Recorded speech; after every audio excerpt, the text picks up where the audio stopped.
സെറ. ഇന്നത്തെ ക്ലാസ്സിൽ നമ്മൾ ഡിസ്കസ് ചെയ്യാൻ പോകുന്നത് തെർമോഡൈനാമിക്സ് എന്ന് പറയുന്ന ടോപ്പിക്കാണ്.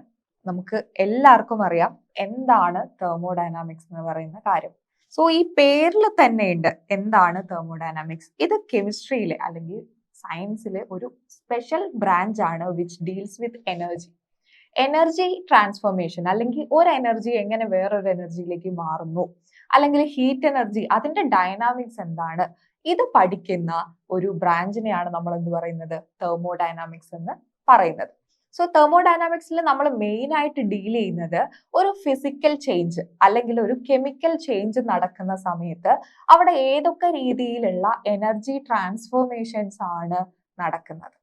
ഒരു ഫിസിക്കൽ ചേഞ്ച് അല്ലെങ്കിൽ കെമിക്കൽ ചേഞ്ച്. നമുക്ക് റിയാക്ഷൻസിനെ മെയിൻ ആയിട്ട് രണ്ട് രീതിയിൽ കാറ്റഗറൈസ് ചെയ്യാം. ഒന്ന് ഫിസിക്കൽ ചേഞ്ച് നടക്കുന്ന റിയാക്ഷൻസ്, രണ്ടാമത്തത് കെമിക്കൽ ചേഞ്ചസ് നടക്കുന്ന റിയാക്ഷൻസ്.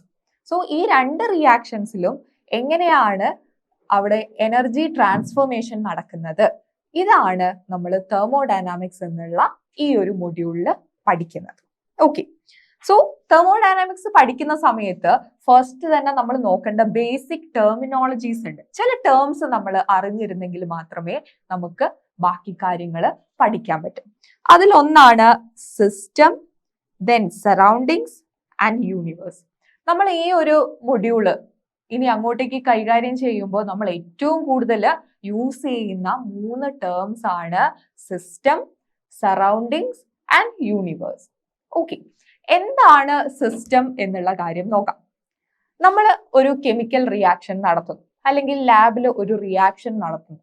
സോ ആ റിയാക്ഷൻ നടത്തുന്ന സമയത്ത് നമ്മളുടെ ഫോക്കസ് ഏതിലാണ്, ആ ഒരു ഇതിനെയാണ് നമ്മൾ എന്ത് പറയുന്നത്, സിസ്റ്റം എന്ന് പറയുന്നത്. നമ്മൾ അതിലെ ഫോർ എക്സാമ്പിൾ, ഞാൻ ഒരു ബീക്കറിൽ വാട്ടർ എടുത്തു, ഒരു ബീക്കറിൽ ഞാൻ കുറച്ച് വെള്ളം എടുത്തു. അപ്പൊ ഞാൻ നോക്കുമ്പോ എന്റെ സിസ്റ്റം ഏതാ, ആ വെള്ളം, ബീക്കറിലെ വെള്ളമാണ് എന്റെ സിസ്റ്റം. ഞാൻ അതിനെ കുറിച്ചാണ് എന്ത് ചെയ്യുന്നത്, പഠിക്കുന്നത്. ഓക്കെ, സോ അതാണ് സിസ്റ്റം എന്ന് പറയുന്നത്. നമ്മൾ ഏതിനെ കുറിച്ചാണോ ഒബ്സർവ് ചെയ്യുന്നത്, അല്ലെങ്കിൽ യൂണിവേഴ്സിന്റെ ഏതൊരു പാർട്ടിനെ കുറിച്ച്, സിസ്റ്റം എന്ന് പറയുന്നത് ഈ യൂണിവേഴ്സിന്റെ ഒരു പാർട്ടല്ലേ, സോ ആ ഒരു പാർട്ടിനെ കുറിച്ചാണ് നമ്മൾ പഠിക്കുന്നത്. സോ നമ്മുടെ അണ്ടർ ഇൻവെസ്റ്റിഗേഷൻ ഉള്ള ആ പാർട്ടിനെയാണ് നമ്മൾ എന്ത് പറയുന്നത്, സിസ്റ്റം എന്ന് പറയുന്നത്. ഇനി എന്താണ് സറൗണ്ടിങ്സ് എന്ന് വെച്ചാല്, എന്താണ് സറൗണ്ടിങ്സ്? സറൗണ്ടിങ്സ് എന്ന് പറയുമ്പോൾ സിസ്റ്റം അല്ലാത്ത ബാക്കിയുള്ള കാര്യങ്ങൾ, അതിനെയാണ് എന്ത് പറയുന്നത്, സറൗണ്ടിങ്സ് എന്ന് പറയുന്നത്. യൂണിവേഴ്സില് സിസ്റ്റം അല്ലാതെ ബാക്കിയുള്ള കാര്യങ്ങളെയാണ് നമ്മൾ സറൗണ്ടിങ്സ് എന്ന് പറയുന്നത്. അപ്പോൾ എന്താണ് സിസ്റ്റം, എന്താണ് സറൗണ്ടിങ്സ് എന്ന് നമ്മൾ മനസ്സിലാക്കി. സോ ഈ സിസ്റ്റവും അതുപോലെ തന്നെ സറൗണ്ടിങ്സും ചേരുന്നതിനെയാണ് നമ്മൾ എന്ത് പറയുന്നത്, യൂണിവേഴ്സ് എന്ന് പറയുന്നത്. ഓക്കെ, സോ ഈ മൊത്തം സാധനങ്ങളെയാണ് നമ്മൾ യൂണിവേഴ്സ് എന്ന് പറയുന്നത്. ആ യൂണിവേഴ്സില് നമ്മൾ പഠിക്കുന്ന സാധനം, നമ്മൾ ഏതിലാണോ ഇൻട്രസ്റ്റഡ്, ഏതിലാണ് നമ്മൾ നമ്മുടെ കെമിക്കൽ റിയാക്ഷൻസ് നടത്തുന്നത്, അതിനെ നമ്മൾ സിസ്റ്റം എന്ന് പറഞ്ഞു. അത് ഒഴികെയുള്ള, സിസ്റ്റം അല്ലാതെ ഈ യൂണിവേഴ്സിന്റെ ഭാഗമായിട്ടുള്ള ബാക്കി കാര്യങ്ങളെ നമ്മൾ സറൗണ്ടിങ്സ് എന്ന് പറഞ്ഞു. ഓക്കെ, ദെൻ ബൗണ്ടറി ഉണ്ട്. എന്താ ബൗണ്ടറി എന്ന് വെച്ചാല്, സിസ്റ്റത്തെയും സറൗണ്ടിങ്സിനെയും തമ്മിൽ വേർതിരിക്കുന്ന ആ ഒരു പാർട്ടീഷനെയാണ് നമ്മൾ എന്ത് പറയുന്നത്, ബൗണ്ടറി എന്ന് പറയുന്നത്. ഓക്കെ, സോ നിങ്ങളോട് എന്താണ് സിസ്റ്റം, എന്താണ് സറൗണ്ടിങ്സ്, എന്താണ് യൂണിവേഴ്സ് എന്ന് ചോദിക്കാം. ഇനി ചോദിച്ചില്ലെങ്കിലും ഇനി അങ്ങോട്ടേക്ക് ഈ മൊഡ്യൂൾ കൈകാര്യം ചെയ്യുന്ന സമയത്ത് നമ്മൾ ഇടയ്ക്കിടയ്ക്ക് യൂസ് ചെയ്യുന്ന ടേംസ് ആണ് ഈ 3. ഓക്കെ, അതുപോലെ തന്നെ അടുത്തൊരു ടേം ആണ് ഹോമോജീനസ് സിസ്റ്റം. ഹോമോജീനസ് സിസ്റ്റം, അതുപോലെ തന്നെ ഹെട്രോജീനസ് സിസ്റ്റം. ഹോമോജീനസ് സിസ്റ്റം നമുക്ക് ആദ്യം അതെടുക്കാം. ഹോമോ മീൻസ് സെയിം, അതിൽ തർക്കമില്ലല്ലോ. ഹോമോ മീൻസ് സെയിം ആയിട്ടുള്ളതിനെയാണ് നമ്മൾ ഹോമോ എന്ന് പറയാം, അല്ലേ? ദെൻ ഹെട്രോ, ഹെട്രോ എന്ന് വെച്ചാൽ ഡിഫറെന്റ് ആണ്. ഹോമോ എന്ന് വെച്ചാൽ സെയിം എന്നാണ് അർത്ഥം, ഹെട്രോ എന്ന് വെച്ചാൽ ഡിഫറെന്റ് എന്നാണ് അർത്ഥം. സോ ഹോമോജീനസ് സിസ്റ്റം എന്ന് പറയുമ്പോൾ ആ ഒരു സിസ്റ്റത്തില് ഒരു ഫേസ് മാത്രമാണുള്ളതെങ്കിൽ അതിനെയാണ് നമ്മൾ എന്ത് പറയുന്നത്? ഹോമോജീനസ് സിസ്റ്റം എന്ന് പറയുന്നത്. ഇനി എന്താണ് ഫേസ്? എന്താണ് ഫേസ് എന്ന് വെച്ചാൽ നമുക്കറിയാം സോളിഡ് ഫേസ് ഉണ്ട്, ലിക്വിഡ് ഫേസ് ഉണ്ട്, ഗ്യാഷ്യസ് ഫേസ് ഉണ്ട്. ഒരു സബ്സ്റ്റൻസ് അത് ഏത് സ്റ്റേറ്റിലാണുള്ളത് അതിനെയാണ് എന്ത് പറയുന്നത്? ഫേസ് എന്ന് പറയാം. ഇനി സപ്പോസ് എന്റെ സബ്സ്റ്റൻസ്, എന്റെ സിസ്റ്റം അത് സോളിഡ് സ്റ്റേറ്റിലാണെന്ന് വിചാരിക്കാം. ലെറ്റ്സ് സേ ആ സോളിഡ് സ്റ്റേറ്റിൽ നിന്ന് അത് ലിക്വിഡ് സ്റ്റേറ്റിലേക്ക് കൺവേർട്ട് ആയി. ഇതാണ് എന്റെ റിയാക്ഷൻ. സോളിഡ് സ്റ്റേറ്റിൽ നിന്ന് ലിക്വിഡ് സ്റ്റേറ്റിലേക്ക് കൺവേർട്ട് ചെയ്തു. ഓക്കെ, ആ ഒരു ട്രാൻസ്ഫോർമേഷൻ ആണ് ഞാൻ പഠിക്കുന്നത്. സോ ഈ ഒരു ട്രാൻസ്ഫോർമേഷൻ ഇവിടെ ഏതാണ് ഫേസ്? സോളിഡ് ആണ്. സോളിഡ് ഫേസിൽ നിന്ന് അത് ലിക്വിഡ് ഫേസിലേക്ക് മാറി.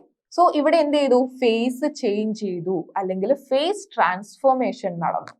ഇതും നമ്മൾ ഇനി അങ്ങോട്ടേക്ക് ഡിസ്കസ് ചെയ്യും. Phase transformation. സോ എന്താണ് ഫേസ് എന്ന് അറിയണം. ദെൻ ഒരു സിസ്റ്റത്തില് ഒരു ഫേസ് മാത്രമാണുള്ളതെങ്കിൽ അതിനെ എനിക്ക് എന്ത് പറയാം? ഹോമോജീനസ് സിസ്റ്റം എന്ന് പറയാം. ഞാനിപ്പോ നേരത്തെ പറഞ്ഞതുപോലെ ഒരു ബീക്കറിൽ ഞാൻ കുറച്ച് വാട്ടർ എടുത്തു, വെള്ളം എടുത്തു. അപ്പൊ വെള്ളം എന്ത് സ്റ്റേറ്റിലാണുള്ളത്? ലിക്വിഡ് സ്റ്റേറ്റിലാണുള്ളത്. ഒരു ഫേസ് മാത്രമല്ലേ അവിടെ ഉള്ളൂ? ലിക്വിഡ് ഫേസ് മാത്രമേ ഉള്ളൂ. സോ ഇതൊരു ഹോമോജീനസ് സിസ്റ്റം ആണെന്ന് എനിക്ക് പറയാൻ പറ്റും. ഓക്കെ, ഇനി വേറൊരു ബീക്കറിൽ ഞാൻ ഇതേപോലെ തന്നെ വെള്ളം എടുത്തു, പക്ഷെ ഞാൻ എന്ത് ചെയ്തു? അത് ചൂടാക്കി.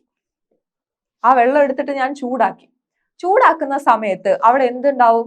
വാട്ടർ വേപ്പേഴ്സ് ഉണ്ടാവില്ലേ? നീരാവി ഫോം ചെയ്യില്ലേ? സോ ഇവിടെ വാട്ടർ എന്തിലാണുള്ളത്? ലിക്വിഡ് സ്റ്റേറ്റിലാണുള്ളത്. അതേപോലെ തന്നെ ഇവിടെ വാട്ടർ വേപ്പേഴ്സ് ഫോം ചെയ്തിട്ടുണ്ടാവും. വാട്ടർ വേപ്പേഴ്സ് ഫോം ചെയ്തത് ഗാഷ്യസ് സ്റ്റേറ്റിലായിരിക്കും ഉണ്ടാവുക. അപ്പൊ എത്ര ഫേസ് ഉണ്ട് അവിടെ? ലിക്വിഡ് ഫേസ് ഉണ്ട്, അതുപോലെ തന്നെ ഗാഷ്യസ് ഫേസും ഉണ്ട്. സോ ഈ ഒരു സിസ്റ്റത്തിനെ നമുക്ക് എന്ത് പറയാം? ഹെട്രോജീനസ് സിസ്റ്റം എന്ന് പറയാം. ബിക്കോസ് ഒരേ സമയം തന്നെ അവിടെ രണ്ട് ഡിഫറെന്റ് ഫേസുകൾ എക്സിസ്റ്റ് ചെയ്യുന്നുണ്ട്. ഓക്കെ, സോ രണ്ട് ടൈപ്പ് സിസ്റ്റംസ് ആണ് ഉള്ളത്. Homogeneous system, heterogeneous system. Okay, then അടുത്തതാണ് ടൈപ്സ് ഓഫ് സിസ്റ്റം. നമ്മൾ തെർമോഡൈനാമിക്സ് പഠിക്കുന്ന സമയത്ത് നമ്മൾ പറഞ്ഞു, നമ്മൾ ഏത് പാർട്ട്, യൂണിവേഴ്സിന്റെ ഏത് പാർട്ടാണോ നമ്മൾ പഠിക്കുന്നത് അതിനെയാണ് നമ്മൾ സിസ്റ്റം എന്ന് വിളിക്കുന്നത്. ഇനി ഈ സിസ്റ്റത്തിനെ നമുക്ക് ഡിഫറെന്റ് ടൈപ്പ് ആയിട്ട് ക്ലാസിഫൈ ചെയ്യാൻ പറ്റും. അത് ഏതൊക്കെയാണെന്നാണ് നോക്കുന്നത്. അതിൽ ആദ്യത്തെയാണ് ഓപ്പൺ സിസ്റ്റം. ഓപ്പൺ സിസ്റ്റം എന്ന് വെച്ചാൽ ഇവിടെ എനർജി ട്രാൻസ്ഫർ നടക്കുന്നുണ്ട്, അതുപോലെ തന്നെ മാസിന്റെ ട്രാൻസ്ഫറും നടക്കുന്നുണ്ട്. ഒരേ സമയം എനർജിയുടെ ട്രാൻസ്ഫറും അതുപോലെ തന്നെ മാസിന്റെ ട്രാൻസ്ഫറും നടക്കുകയാണെങ്കിൽ അതിനെയാണ് എന്ത് പറയുന്നത്? ഓപ്പൺ സിസ്റ്റം എന്ന് പറയുന്നത്. ഓക്കെ, ഫോർ എക്സാമ്പിൾ നിങ്ങൾക്ക് എളുപ്പം മനസ്സിലാവാൻ ഞാനൊരു കപ്പില് കുറച്ച് ചായ എടുത്തു, ചൂടുള്ള ചായ എടുത്തു ഒരു കപ്പിൽ. ഓക്കെ, സോ ഇവിടെ എന്താണ്? ഈ കപ്പ് അടച്ചു വെച്ചിട്ടില്ല.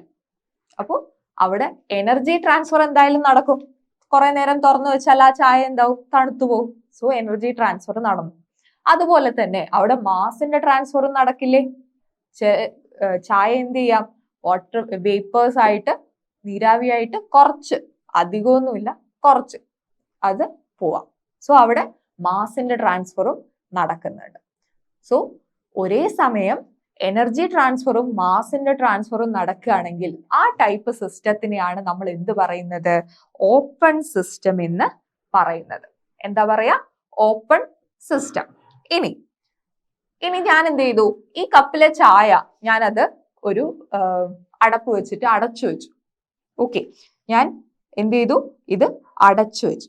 അടച്ചു വെക്കുന്ന സമയത്ത് ഇവിടുന്ന് വേപ്പേഴ്സിന് പോകാൻ പറ്റുമോ പുറത്തേക്ക്? ഇല്ല. സോ അവിടെ മാസിന്റെ ട്രാൻസ്ഫർ ഞാൻ എന്ത് ചെയ്തു? ബ്ലോക്ക് ചെയ്തു. മാസിന്റെ ട്രാൻസ്ഫർ നടക്കുന്നില്ല. മറിച്ച് എന്താണ് നടക്കുന്നത്? അവിടെ എനർജി ട്രാൻസ്ഫർ നടക്കും. അടച്ചു വെച്ചാലും കുറച്ച് കഴിയുമ്പോൾ ചായ തണുത്തു പോകും. സോ എനർജി ട്രാൻസ്ഫർ നടന്നു, മാസിന്റെ ട്രാൻസ്ഫർ നടക്കുന്നില്ല. സോ ഇവിടെ എന്ത് സിസ്റ്റം ആണെന്ന് പറയാം എനിക്ക്? അതൊരു ക്ലോസ്ഡ് സിസ്റ്റത്തിന് എക്സാമ്പിൾ ആണ്. ക്ലോസ്ഡ് സിസ്റ്റത്തിൽ എനർജി ട്രാൻസ്ഫർ മാത്രമേ നടക്കുന്നുള്ളൂ, മാസിന്റെ ട്രാൻസ്ഫർ നടക്കുന്നില്ല. ഇനി അടുത്തതാണ് ഐസൊലേറ്റഡ് സിസ്റ്റം. ഐസൊലേറ്റഡ് സിസ്റ്റത്തിൽ വരുമ്പോൾ ഞാൻ ഈ ചായ വിട്ട ഒരു കളിയില്ല, ഈ ചായ ഞാൻ എന്ത് ചെയ്തു, ഒരു ഫ്ലാസ്കിൽ ഒഴിച്ചു വെച്ചു. ഓക്കെ, ഞാനൊരു ഫ്ലാസ്കിൽ ഒഴിച്ചു വെച്ചു. അപ്പോൾ അവിടെ എനർജി ട്രാൻസ്ഫർ നടക്കുന്നുണ്ടോ? ഫ്ലാസ്കിൽ ഒഴിച്ചു വെച്ചാൽ പിന്നെ തണുത്തു പോവോ? ഇല്ല, അത് ചൂടോടെ തന്നെ നിൽക്കും. വിച്ച് മീൻസ് അവിടെ എനർജി ട്രാൻസ്ഫർ നടക്കുന്നില്ല. അടച്ചു വെക്കുന്നത് കൊണ്ട് അവിടെ മാസിന്റെ ട്രാൻസ്ഫറും നടക്കുന്നില്ല. സോ ഒരേ സമയം തന്നെ ഞാൻ എനർജി ട്രാൻസ്ഫറും ബ്ലോക്ക് ചെയ്തു, മാസിന്റെ ട്രാൻസ്ഫറും ബ്ലോക്ക് ചെയ്തു. അങ്ങനെയുള്ള സിസ്റ്റത്തിനെയാണ് എന്ത് പറയുന്നത്? ഐസൊലേറ്റഡ് സിസ്റ്റം എന്ന് പറയുന്നത്. ഇപ്പൊ നിങ്ങൾ ചിന്തിക്കുന്നുണ്ടാവും, ഫ്ലാസ്കിൽ കുറെ നേരം, ഞാൻ ഒരുപാട് നേരം ചായ ഒഴിച്ചു വെച്ചാൽ അതങ്ങ് തണുത്തു പോവില്ലേ എന്നൊക്കെ ഉള്ളത്. ബിക്കോസ് അതെന്താന്ന് വെച്ചാല് എല്ലാ സിസ്റ്റവും ഐഡിയൽ കേസ് അല്ല. നമ്മൾ ആ ഒരു ഇൻസുലേഷൻ എന്താണ്, ഐഡിയൽ കേസ് അല്ലാത്തത് കൊണ്ടാണ് അങ്ങനെ നടക്കുന്നത്. ഓക്കെ, സോ നമ്മൾ സിസ്റ്റത്തിനെ 3ആയിട്ട് ക്ലാസിഫൈ ചെയ്തു: ഓപ്പൺ, ക്ലോസ്ഡ് ആൻഡ് ഐസൊലേറ്റഡ്. ഇനി നമുക്ക് നോക്കേണ്ടത് തെർമോഡൈനാമിക്സ് പ്രോപ്പർട്ടീസിനെ കുറിച്ചാണ്. ചില thermodynamic properties. Okay, then thermodynamic പ്രോപ്പർട്ടീസിനെ കുറിച്ച് പറയുന്ന സമയത്ത് നമുക്ക് മാക്രോസ്കോപ്പിക് പ്രോപ്പർട്ടീസ് ഉണ്ട്, മാക്രോസ്കോപ്പിക് ആൻഡ് മൈക്രോസ്കോപ്പിക്.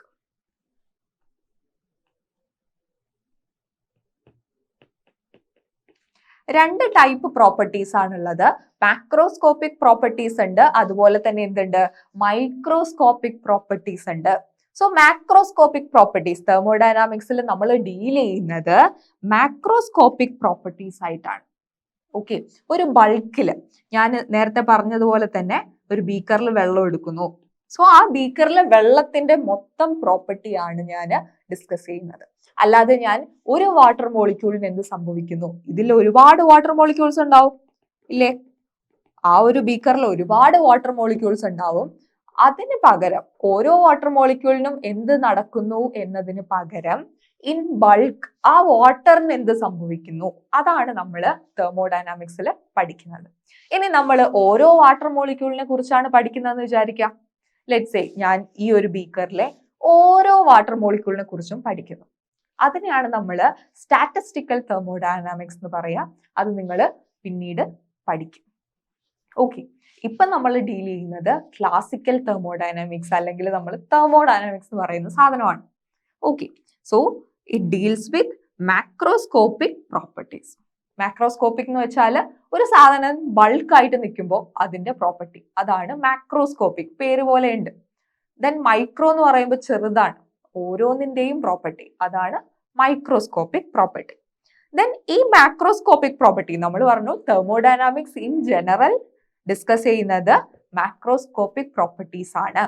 ഈ മാക്രോസ്കോപ്പിക് പ്രോപ്പർട്ടീസിനെ എനിക്ക് രണ്ടായിട്ട് ക്ലാസിഫൈ ചെയ്യാൻ പറ്റും. ഏതൊക്കെയാ? Intensive property and extensive property. രണ്ട് ടൈപ്പ് പ്രോപ്പർട്ടീസ് ഉണ്ട്, ഇന്റൻസീവ് പ്രോപ്പർട്ടി, എക്സ്റ്റെൻസീവ് പ്രോപ്പർട്ടി. ഇതിൽ നിന്ന് ക്വസ്റ്റ്യൻസ് വരാറുണ്ട്. ഇതിൽ നിന്ന് ഇന്റൻസീവ് പ്രോപ്പർട്ടീസ് ചൂസ് ചെയ്യുക, അല്ലെങ്കിൽ എക്സ്റ്റെൻസീവ് പ്രോപ്പർട്ടീസിന് എക്സാമ്പിൾ തരിക, അങ്ങനെയുള്ള ക്വസ്റ്റ്യൻസ് വരാറുണ്ട്. ഇനി എന്താണ് ഇന്റൻസീവ് പ്രോപ്പർട്ടി, എന്താണ് എക്സ്റ്റെൻസീവ് പ്രോപ്പർട്ടി എന്ന് നോക്കാം. ഇന്റൻസീവ് പ്രോപ്പർട്ടി ആ പേരിൽ തന്നെയുണ്ട്, intensive, which means independent of mass. അങ്ങനെ ഓർത്ത് വെച്ചാൽ മതി. ഇന്റൻസീവ് എന്താണ്? Independent of mass. മാസിനെ ഡിപ്പെൻഡ് ചെയ്യുന്നേ ഇല്ല. മാസ് എന്തോ ആയിക്കോട്ടെ, അവിടെ പ്രോപ്പർട്ടീസ് ഇന്റൻസീവ് ആണ്. ഇന്റൻസീവ് എന്ന് പറയുന്നത് ഇൻഡിപെൻഡന്റ് ഓഫ് മാസ് ആണ്.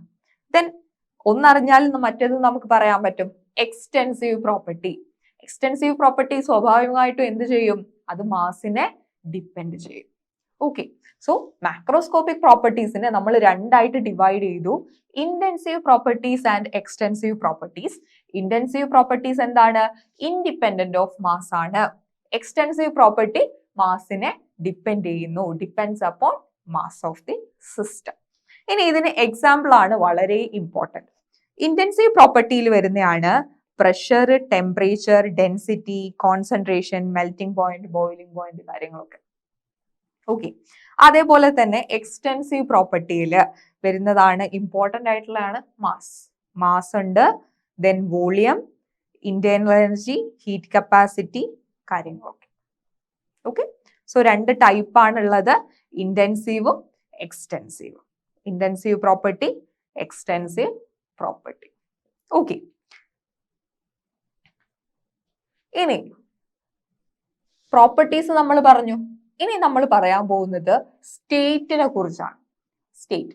സ്റ്റേറ്റ് എന്ന് പറയുമ്പോൾ ഒരു തെർമോഡൈനാമിക് സ്റ്റേറ്റ് എന്ന് വെച്ചാൽ, ലെറ്റ്സ് സേ എ എന്ന് പറയുന്നത് ഒരു തെർമോഡൈനാമിക് സ്റ്റേറ്റ് ആണ്. ആ സ്റ്റേറ്റിനെ ഡിഫൈൻ ചെയ്യാൻ എനിക്ക് ഏതൊക്കെ പ്രോപ്പർട്ടീസ് വേണോ അതിനെയാണ് ഞാൻ എന്ത് പറയുന്നത്, സ്റ്റേറ്റ് ഫംഗ്ഷൻ എന്ന് പറയുന്നത്. സ്റ്റേറ്റ് എന്ന് വെച്ചാൽ ഞാൻ നേരത്തെ നമുക്ക് ബീക്കറിലെ വാട്ടർ തന്നെ എടുക്കാം. ഒരു ബീക്കറിൽ വാട്ടർ എടുക്കും. ആ വാട്ടർ ഏത് സ്റ്റേറ്റിലാണുള്ളത്, ഇപ്പൊ ഏത് അവസ്ഥയിലാണുള്ളത്, അതിന്റെ പ്രഷർ എത്രയാണ്, വോളിയം എത്രയാണ്, ടെമ്പറേച്ചർ എത്രയാണ്, ഇതൊക്കെയല്ലേ അതിന്റെ സ്റ്റേറ്റിനെ ഡിഫൈൻ ചെയ്യുന്നത്. സോ ആ ഒരു അവസ്ഥയെയാണ് നമ്മൾ സ്റ്റേറ്റ് എന്ന് പറയുന്നത്. ഞാൻ സപ്പോസ് ഇത് ചൂടാക്കുമ്പം സ്വാഭാവികമായിട്ടും എന്ത് മാറും, ടെമ്പറേച്ചർ മാറും, അതിന്റെ വോളിയം ചേഞ്ച് വരാം. ഓക്കെ, സോ അവിടെ എന്ത് ചെയ്തു, സ്റ്റേറ്റ് ചേഞ്ച് ചെയ്തു. ഓക്കെ, സോ ഒരു സ്റ്റേറ്റിനെ ഡിഫൈൻ ചെയ്യാൻ എനിക്ക് എന്തൊക്കെ വേണം, പ്രഷർ വേണം, ടെമ്പറേച്ചർ വേണം, വോളിയം വേണം, എക്സെട്ര എക്സെട്ര, ഒരുപാട് കാര്യങ്ങൾ വേണ്ടി വരും. അത് ഓരോ സിസ്റ്റത്തെയും ഡിപ്പെൻഡ് ചെയ്യും. ഓക്കെ, ആ ഒരു സിസ്റ്റത്തിലെ ആ സ്റ്റേറ്റിനെ ഡിഫൈൻ ചെയ്യാൻ എനിക്ക് എന്തൊക്കെ വേരിയബിൾസ് വേണോ അതിനെയാണ് ഞാൻ എന്ത് പറയുന്നത്, സ്റ്റേറ്റ് ഫംഗ്ഷൻ എന്ന് പറയുന്നത്. ഓക്കെ, ദെൻ അടുത്തതാണ് പാത്ത് ഫംഗ്ഷൻ. പാത്ത് ഫംഗ്ഷൻ എന്ന് പറയുമ്പോൾ ലെറ്റ്സ് സേ ഒരു റിയാക്ഷൻ നടക്കുന്നു, ലൈക്ക് എ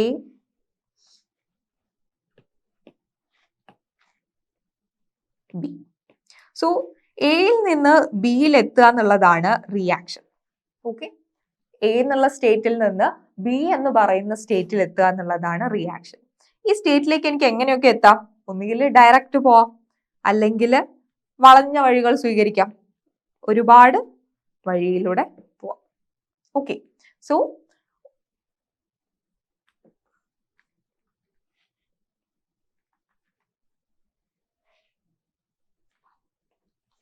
സ്റ്റേറ്റ് ഫംഗ്ഷൻ എന്ന് പറയുന്ന സമയത്ത് അത് ആ ഒരു ഫംഗ്ഷൻ എന്തിനെ മാത്രമേ ഡിപ്പെൻഡ് ചെയ്യുന്നുള്ളൂ, ഫൈനൽ സ്റ്റേറ്റിനെയും അതേപോലെ ഇനീഷ്യൽ സ്റ്റേറ്റിനെയും. എങ്ങനെ വന്നു എന്നുള്ളത് അറിയണ്ട, എവിടെയാണ് എത്തിയിട്ടുള്ളത്, എയിൽ നിന്ന് ബിയിൽ എത്തി, മതി, അത്രയും അറിഞ്ഞാൽ മതി. അതിനെയാണ് നമ്മൾ സ്റ്റേറ്റ് ഫംഗ്ഷൻ എന്ന് പറയുന്നത്. ഇനി പാത്ത് ഫംഗ്ഷൻ എന്ന് പറയുമ്പോഴോ, എയിൽ നിന്ന് ബിയിൽ എത്തി, പക്ഷെ എങ്ങനെ എത്തി, ഏത് റൂട്ടിൽ കൂടെ എത്തി, ഏത് പാത്താണ് ചൂസ് ചെയ്തത്, അവിടെ പാത്തിന് ഇമ്പോർട്ടൻസ് ഉണ്ട്. സോ അങ്ങനെയുള്ള പാത്തിനെ ഡിപ്പെൻഡ് ചെയ്യുന്ന ഫംഗ്ഷൻസിനെയാണ് നമ്മൾ പാത്ത് ഫംഗ്ഷൻ എന്ന് പറയുന്നത്. ഇനിയല്ല, സ്റ്റേറ്റിനെ മാത്രമേ ഡിപ്പെൻഡ് ചെയ്യുന്നുള്ളൂ, എ ടു ബി, അതിൻ്റെ ഇടയിൽ എന്ത് വേണേൽ നടന്നോട്ടെ, പ്രശ്നമില്ല. സോ സ്റ്റേറ്റിനെ മാത്രം ഡിപ്പെൻഡ് ചെയ്യുകയാണെങ്കിൽ അത് സ്റ്റേറ്റ് ഫംഗ്ഷനായി, പാത്തിനെ മാത്രമാണ് ഡിപ്പെൻഡ് ചെയ്യുന്നതെങ്കിൽ അത് പാത്ത് ഫംഗ്ഷനായിട്ട് മാറി. ഇനി സ്റ്റേറ്റ് ഫംഗ്ഷനും പാത്ത് ഫംഗ്ഷനും പഠിച്ചു കഴിഞ്ഞാൽ ഇതിന്റെ എക്സാമ്പിൾസ് ഇമ്പോർട്ടൻ്റ് ആണ്. ഏതൊക്കെയാണ് സ്റ്റേറ്റ് ഫംഗ്ഷൻ എക്സാമ്പിൾസ്? ഒന്ന് എൻതാൽപ്പി, എച്ച് എന്ന് പറഞ്ഞാൽ എൻതാൽപ്പി ആണ്, നമുക്ക് ഡിസ്കസ് ചെയ്യാം. ജി എന്ന് വെച്ചാൽ Gibbs free energy, then we volume എന്നറിയാം, ടി ടെമ്പറേച്ചർ. അതേപോലെ തന്നെ പാത്ത് ഫംഗ്ഷനിൽ പ്രധാനമായിട്ടും വരുന്നത് വർക്കും ഹീറ്റും ആണ്. ഓക്കെ, ഇനി നിങ്ങൾക്ക് എക്സാമിൽ ചോദിക്കാം ഇതിൽ ഏതൊക്കെയാണ് സ്റ്റേറ്റ് ഫംഗ്ഷൻ, ഏതൊക്കെയാണ് പാത്ത് ഫംഗ്ഷൻ, അല്ലെങ്കിൽ താഴെ തന്നിട്ടുള്ളതിൽ നിന്ന് സ്റ്റേറ്റ് ഫംഗ്ഷൻസ് മാത്രം ചൂസ് ചെയ്യുക, പാത്ത് ഫംഗ്ഷൻസ് മാത്രം ചൂസ് ചെയ്യുക, അങ്ങനെയുള്ള ക്വസ്റ്റ്യൻസ് നിങ്ങൾക്ക് എക്സ്പെക്ട് ചെയ്യാൻ പറ്റും. ഇതിലൊരു ചെറിയ ട്രിക്ക് ഉണ്ട്. ഇതിൽ സ്റ്റേറ്റ് ഫംഗ്ഷൻസ് നമ്മൾ പൊതുവെ ക്യാപിറ്റൽ ലെറ്റർ വെച്ചിട്ടാണ് ഡിനോട്ട് ചെയ്യുക. ഇവിടെ നിങ്ങൾക്ക് നോക്കിയാൽ മനസ്സിലാവും, ഇവിടെ ഇതൊക്കെ എന്താണ്, ക്യാപിറ്റൽ ലെറ്റേഴ്സ് ആണ്. സോ ഒരു ഫംഗ്ഷൻ ക്യാപിറ്റൽ ലെറ്ററിലാണ് ഉള്ളതെങ്കിൽ അത് സ്റ്റേറ്റ് ഫംഗ്ഷൻ ആവാനുള്ള സാധ്യതയാണ് കൂടുതൽ. ഓക്കെ, എല്ലായ്പ്പോഴും അങ്ങനെ ആയിക്കൊള്ളണം എന്നൊന്നുമില്ല, പക്ഷെ നമ്മൾ ഡീൽ ചെയ്യുന്ന ഒട്ടുമിക്ക ഫംഗ്ഷനും അത് ക്യാപിറ്റൽ ലെറ്ററിലാണ് എഴുതിയിട്ടുള്ളതെങ്കിൽ അത് സ്റ്റേറ്റ് ഫംഗ്ഷൻ ആണ്. സ്മോൾ ലെറ്റേഴ്സ് ആണെങ്കിൽ അത് പാത്ത് ഫംഗ്ഷൻ ആണ്. സോ ഇതാണ് സ്റ്റേറ്റ് ഫംഗ്ഷനും അതുപോലെ തന്നെ പാത്ത് ഫംഗ്ഷനും തമ്മിലുള്ള ഡിഫറൻസ്. ഓക്കെ, ഇനി നമ്മൾ ഫങ്ഷൻസ് പറഞ്ഞു, പ്രോപ്പർട്ടീസ് പറഞ്ഞു. ഇനി നമ്മൾ ഡിസ്കസ് ചെയ്യാൻ പോകുന്നത് തെർമോഡൈനാമിക്സ് പ്രോസസ്സിനെ കുറിച്ചാണ്. എന്തൊക്കെയാണ് ഡിഫറെന്റ് തെർമോഡൈനാമിക്സ് പ്രോസസ്? നിങ്ങൾ ഇത് ചെറിയ ക്ലാസ്സിൽ 12th പഠിച്ചിട്ടുണ്ടാവും. സെയിം പ്രോസസ് തന്നെയാണ് ഇവിടെയും പറയുന്നത്. ആ 12th ചിലപ്പോൾ നിങ്ങൾ ഡെറിവേഷൻസ് കൂടെ പഠിച്ചിട്ടുണ്ടാവും. ഓക്കെ, ഇവിടെ നമുക്ക് ഡെറിവേഷനും കാര്യങ്ങളും ഒന്നും പഠിക്കാനില്ല, മറിച്ച് എന്താണ് ആ പ്രോസസ്, അവിടെ എന്താ നടക്കുന്നത്, അത്രയും കാര്യങ്ങൾ മാത്രം പഠിച്ചാൽ മതി. സോ ഇതിൽ ആദ്യത്തെയാണ് ഐസോതെർമൽ പ്രോസസ്. ഐസോതെർമൽ പ്രോസസ് എന്ന് പറയുമ്പോൾ എന്താ അവിടെ നടക്കുന്നത്? നിങ്ങൾ എന്നെ ഒന്ന് ആലോചിച്ച് നോക്കിയേ. ഈ പേരിൽ തന്നെയുണ്ട്. ഐസോ മീൻസ് സെയിം ആണ്. നമ്മൾ നേരത്തെ ഹോമോ പറഞ്ഞു, അതുപോലെ തന്നെയാണ് ഐസോ എന്ന് പറയുന്നത്. ഐസോ സ്ട്രക്ചറൽ എന്നൊക്കെ നിങ്ങൾ കേട്ടിട്ടുണ്ടാവും, സെയിം സ്ട്രക്ചർ ഉള്ള ആൾക്കാർ.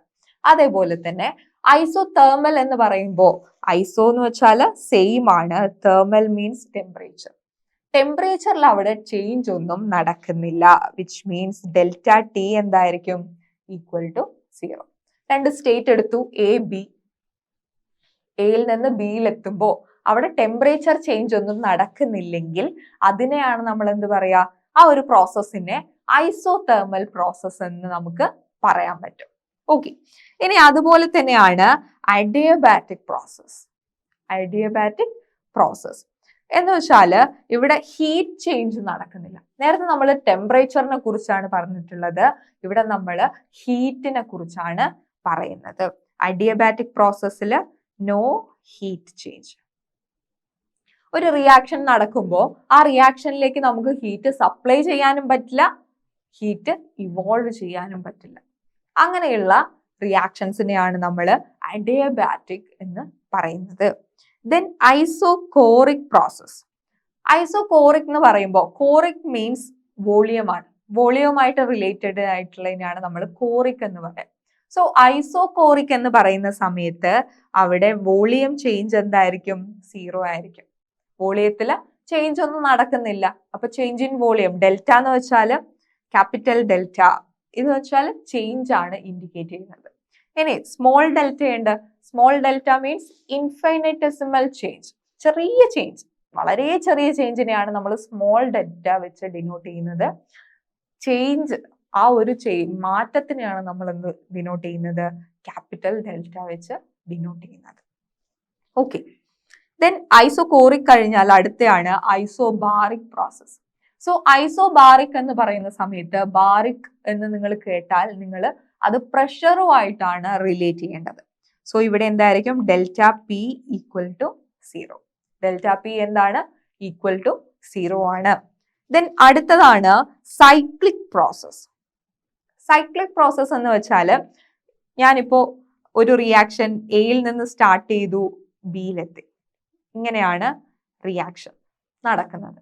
ദെൻ ആ ഒരു റിയാക്ഷൻ തിരിച്ച് ബിയിൽ നിന്ന് എയിലേക്ക് വരികയാണെങ്കിൽ അതെന്തേ? തിരിച്ച് ഇനീഷ്യൽ സ്റ്റേറ്റിലെത്തി. ഓക്കെ, എയിൽ നിന്ന് സ്റ്റാർട്ട് ചെയ്തു, ബിയിലെത്തി. ദെൻ ബിയിൽ നിന്ന് അത് റിട്ടേൺ ചെയ്ത് തിരിച്ച് ഇനീഷ്യൽ സ്റ്റേറ്റ് ആയിട്ടുള്ള എയിലെത്തി. സോ ഇങ്ങനെയുള്ള പ്രോസസ്സിനെയാണ് നമ്മൾ സൈക്ലിക് പ്രോസസ് എന്ന് പറയുന്നത്. Cyclic process. ദെൻ അടുത്തതാണ് endothermic and exothermic process. Endothermic ഉണ്ട്, എക്സോതെർമിക് ഉണ്ട്. തെർമിക് മീൻസ് എപ്പോഴും ഹീറ്റ് ആണ്, ഹീറ്റുമായിട്ട് റിലേറ്റ് ചെയ്തിട്ടുള്ളതാണ് തെർമിക് എന്ന് പറയുന്നത്. ഓക്കെ, സോ ഹീറ്റ് എങ്ങനെ റിലീസ് ചെയ്യുന്നു? ഒരു സിസ്റ്റത്തിൽ ഒരു റിയാക്ഷൻ നടക്കുന്ന സമയത്ത് ഹീറ്റ് അബ്സോർബ് ചെയ്യുകയാണെങ്കിൽ അതിനെന്ത് പറയാം? എൻഡോതെർമിക് റിയാക്ഷൻ എന്ന് പറയാം.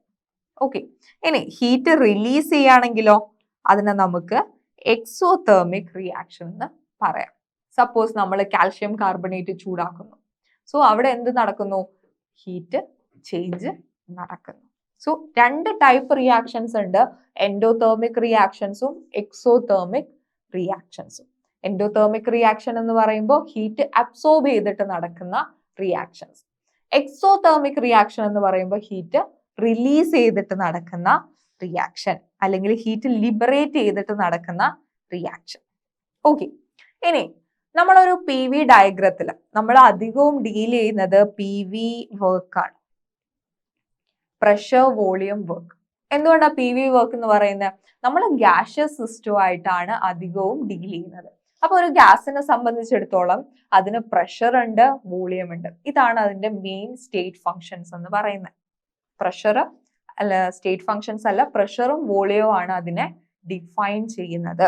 സോ നമ്മള് ഇതിന്റെ പി വി ഗ്രാഫ് വരയ്ക്കുകയാണെങ്കിൽ, പി വി ഗ്രാഫ് എന്ന് വെച്ചാൽ pressure volume graph. So P V graph വരയ്ക്കുന്ന സമയത്ത് ഐസോകോറിക് പ്രോസസ്, ഐസോകോറിക് പ്രോസസ്സിൽ നമ്മൾ പറഞ്ഞിട്ടുണ്ട് വോളിയം എന്താണ്? കോൺസ്റ്റന്റ് ആണ്, വോളിയത്തിൽ ചേഞ്ച് ഒന്നുമില്ല. സോ വോളിയം കോൺസ്റ്റന്റ് ആവുമ്പോൾ ഇതിന്റെ ഗ്രാഫ് ഇങ്ങനെയാണ് വരുന്നത്, പെർപെൻഡിക്കുലർ ടു എക്സ് ആക്സിസ് അല്ലെങ്കിൽ perpendicular to volume axis.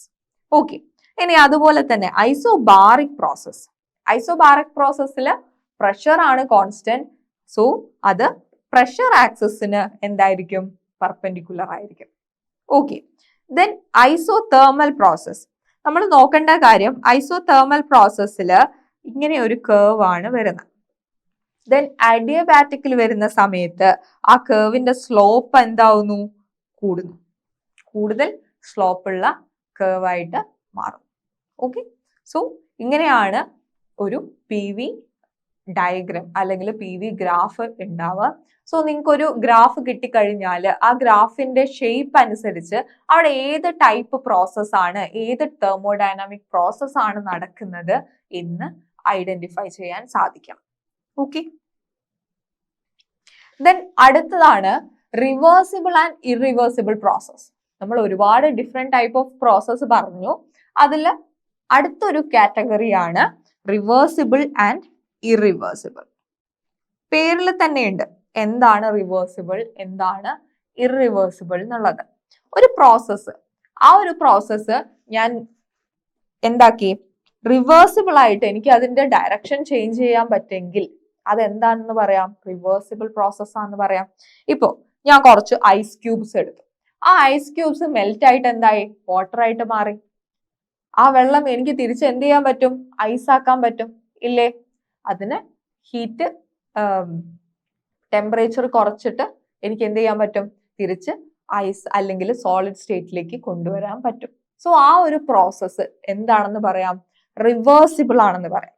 Then irreversible process.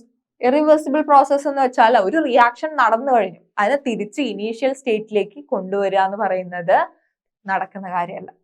So അതിനെയാണ് നമ്മൾ എന്ത് പറയുന്നത്? ഇറിവേഴ്സിബിൾ പ്രോസസ് എന്ന് പറയുന്നത്. നേച്ചറിൽ നടക്കുന്ന ഒട്ടുമിക്ക കാര്യങ്ങളും എന്താണ്? ഇറിവേഴ്സിബിൾ പ്രോസസ്സിന് എക്സാമ്പിൾസ് ആണ്. ഇപ്പോ ഒരു ഇല പഴുത്ത് വീഴുന്നു, ആ പഴുത്ത ഇലേനെ എനിക്ക് എന്ത് ചെയ്യാൻ പറ്റും? തിരിച്ച് പച്ചയാക്കാൻ പറ്റുമോ? ഇല്ല. സോ ആ പ്രോസസ് എന്താണ്? ഇറിവേഴ്സിബിൾ ആണ്. ഒരു പൂ വിരിയുന്നു, ഓക്കെ, ആ പൂ വിരിഞ്ഞതിനെ എനിക്ക് തിരിച്ച് ആ ഇനീഷ്യൽ സ്റ്റേറ്റിലേക്ക് കൊണ്ടുപോകാൻ പറ്റില്ല. സോ ഈ കാര്യങ്ങളൊക്കെ നേച്ചറിൽ നടക്കുന്ന ഒട്ടുമിക്ക കാര്യങ്ങളും എന്താണെന്ന് പറയാം? ഇറിവേഴ്സിബിൾ പ്രോസസ്സിന് എക്സാമ്പിൾ ആണെന്ന് പറയാൻ പറ്റും. ഇനി എങ്ങനെയാണ് നമ്മൾ ഇറിവേഴ്സിബിളിനെയും റിവേഴ്സിബിളിനെയും ഡിഫൈൻ ചെയ്യുന്നത്? അല്ലെങ്കിൽ ഇത് തമ്മിൽ ബേസിക് ഡിഫറൻസ് നമ്മൾ പറഞ്ഞു, ഇതിൽ കൂടുതൽ എന്തൊക്കെ ഡിഫറൻസ് ആണ് ഉള്ളതെന്ന് നോക്കാം. ഓക്കെ, ഇതിൽ ആദ്യത്തെ ആണ് reversible process carried out infinitesimally slowly. നമ്മൾ സ്ലോലി അല്ലെങ്കിൽ ഡെൽറ്റ ടി ആണ് അവിടെ നമ്മൾ ടൈം പറയുന്നത്. അത്രയും സ്ലോലി ആണ് നമ്മൾ ആ പ്രോസസ്സ് ചെയ്യുന്നത്. ഓക്കെ, സോ അങ്ങനെയുള്ള പ്രോസസ്സിന് എന്ത് പറയാം? റിവേഴ്സിബിൾ ആണെന്ന് പറയാം. സോ ഇറിവേഴ്സിബിൾ പ്രോസസ്സ് എന്തായിരിക്കും? carried out rapidly, പെട്ടെന്ന് നടക്കുന്ന പ്രോസസ്സിനെയാണ് നമ്മൾ എന്ത് പറയുന്നത്? ഇറിവേഴ്സിബിൾ പ്രോസസ് എന്ന് പറയുന്നത്. Then at any stage that equilibrium is not disturbed. Okay, so നമ്മൾ എ എന്ന് പറയുന്ന ഒരു സ്റ്റേറ്റിൽ നിന്ന് ബി ആണ് ഫൈനൽ സ്റ്റേറ്റ്. ഇറിവേഴ്സിബിൾ പ്രോസസ് ആണെങ്കിൽ ഇത് എന്താ ചെയ്യും? ഒറ്റയടിക്ക് അങ്ങ് നടക്കും. റിവേഴ്സിബിൾ പ്രോസസ് ആവുന്ന സമയത്ത് ഇതിന്റെ ഇൻ ബിറ്റ്വീൻ ഞാൻ ഇവിടെ വരയ്ക്കാം, എ ബി, ഇതിന്റെ ഇൻ ബിറ്റ്വീൻ ഒരുപാട് പോയിന്റ്സ് ഉണ്ടാവും. A1, A2, A3 and so on. ഒരുപാട് പോയിന്റ്സ് ഉണ്ടാവും. സോ എ എന്ന് പറയുന്ന സ്റ്റേറ്റ് എപ്പോഴും A1 എന്തായിരിക്കും, ഇക്വിലിബ്രിയത്തിലായിരിക്കും. A1 A2 ആയിട്ട് ഇക്വിലിബ്രിയത്തിലായിരിക്കും. സോ ആ ഒരു ഇക്വിലിബ്രിയം എന്ത് ചെയ്യുന്നില്ല, ഡിസ്റ്റർബ്ഡ് ആവുന്നില്ല. എവിടെ? റിവേഴ്സിബിൾ പ്രോസസ്സിൽ. ബട്ട് ഇറിവേഴ്സിബിൾ പ്രോസസ്സിന്റെ കേസിൽ equilibrium may exist only after completion of process. എന്ന് വെച്ചാൽ എ ബി ആയി കഴിഞ്ഞാൽ, എ കംപ്ലീറ്റ്ലി ബി ആയി കഴിഞ്ഞാൽ അവിടെ ഒരു ഇക്വിലിബ്രിയം എക്സിസ്റ്റ് ചെയ്യും. ഇൻ ബിറ്റ്വീൻ ഞാൻ ഈ ഒരു പോർഷൻ എടുത്തു, അവിടെ ഒരു ഇക്വിലിബ്രിയം എക്സിസ്റ്റ് ചെയ്യുന്നുണ്ടോ, അല്ലെങ്കിൽ ഇക്വിലിബ്രിയത്തിന്റെ പോസിബിലിറ്റി ഉണ്ടോ? ഇല്ല. നമുക്ക് സ്റ്റാർട്ടിംഗ് പോയിന്റിലും എൻഡ് പോയിന്റും തമ്മിൽ അത് റിയാക്ഷൻ കംപ്ലീറ്റ് ചെയ്തതിന് ശേഷം ഒരു ഇക്വിലിബ്രിയം എക്സിസ്റ്റ് ചെയ്യുന്നു എന്ന് പറയാൻ പറ്റും. അല്ലാതെ നമുക്ക് ചെയ്യാൻ പറ്റില്ല. ഓക്കെ, അതാണ് അടുത്ത പോയിന്റ്. ദെൻ നമ്മൾ പറഞ്ഞു റിവേഴ്സിബിൾ പ്രോസസ്സ് ഇൻഫിനൈറ്റസിമലി സ്ലോലി ആണ് നടക്കുക, അത്രയും പതുക്കെയാണ് നടക്കുക. സോ ഈ ഒരു റിയാക്ഷൻ കംപ്ലീറ്റ് ചെയ്യണമെങ്കിൽ അത്രയും സമയം വേണം, ഒരുപാട് സമയം വേണ്ടി വരും. ഇത്ര പതുക്കെ നടക്കുന്നത് കൊണ്ട് ഒരുപാട് സമയം ഉണ്ടെങ്കിലേ ആ ഒരു പ്രോസസ്സ് കംപ്ലീറ്റ് ചെയ്യാൻ പറ്റുള്ളൂ. ആൻഡ് ഇറിവേഴ്സിബിൾ റിയാക്ഷൻ അതിനധികം സമയമൊന്നും വേണ്ട, ഒരു ഫിക്സഡ് ടൈമിൽ. ഇപ്പോൾ 1 hour ആണ് ഒരു റിയാക്ഷന്റെ ടൈമെങ്കിൽ ആ 1 hourൽ അത് കംപ്ലീറ്റ് ആവും. ഓക്കെ, അതാണ് ഇറിവേഴ്സിബിൾ പ്രോസസ്. ദെൻ ഇത് ഇമ്പോർട്ടൻ്റ് ആയിട്ടുള്ള പോയിന്റ് ആണ്. റിവേഴ്സിബിൾ പ്രോസസ്സിൽ നമുക്ക് കിട്ടുന്ന work obtained in reversible process is maximum. Reversible പ്രോസസ്സിൽ നമുക്ക് കിട്ടുന്ന വർക്ക് ആയിരിക്കും maximum work. Okay, then irreversible process അത് മാക്സിമം ഒന്നും ആയിരിക്കില്ല. ഓക്കെ, എപ്പോഴും റിവേഴ്സിബിളിനെക്കാളും കുറവായിരിക്കും ഇറിവേഴ്സിബിൾ പ്രോസസ്സിൽ നടക്കുന്ന വർക്ക് എന്ന് പറയുന്നത്. സോ ഇതാണ് റിവേഴ്സിബിൾ പ്രോസസ്സും ഇറിവേഴ്സിബിൾ പ്രോസസ്സും തമ്മിലുള്ള ബേസിക് ഡിഫറൻസ്. ഓക്കെ, സോ ഇത്രയും കാര്യങ്ങളാണ് നമുക്ക് ഈ ഒരു യൂണിറ്റിൽ ഡിസ്കസ് ചെയ്യാനുള്ളത്. ഈ ഒരു ക്ലാസ്സിൽ നമ്മൾ ഡിസ്കസ് ചെയ്തിട്ടുള്ളത് ബേസിക് കാര്യങ്ങളാണ്, വളരെ ബേസിക് ആയിട്ടുള്ള കാര്യങ്ങളാണ്. എന്താണ് തെർമോഡൈനാമിക്സ് എന്ന് പറഞ്ഞു, എന്താണ് സിസ്റ്റം, അതുപോലെ തന്നെ ബേസിക് ടേംസ് പറഞ്ഞു, ഡിഫറെന്റ് പ്രോപ്പർട്ടീസ് ഇൻട്രൊഡ്യൂസ് ചെയ്തു, അതുപോലെ തന്നെ ഡിഫറെന്റ് പ്രോസസ്സും നമ്മൾ ഡിസ്കസ് ചെയ്തു. ഓക്കെ, ഇനി നമുക്ക് പഠിക്കാനുള്ളത് തെർമോഡൈനാമിക് ലോസിനെ കുറിച്ചാണ്. Okay, first law, second law, third law and 0th law. അത് നമുക്ക് അടുത്തൊരു ക്ലാസ്സിൽ ഡിസ്കസ് ചെയ്യാം. Okay, thank U.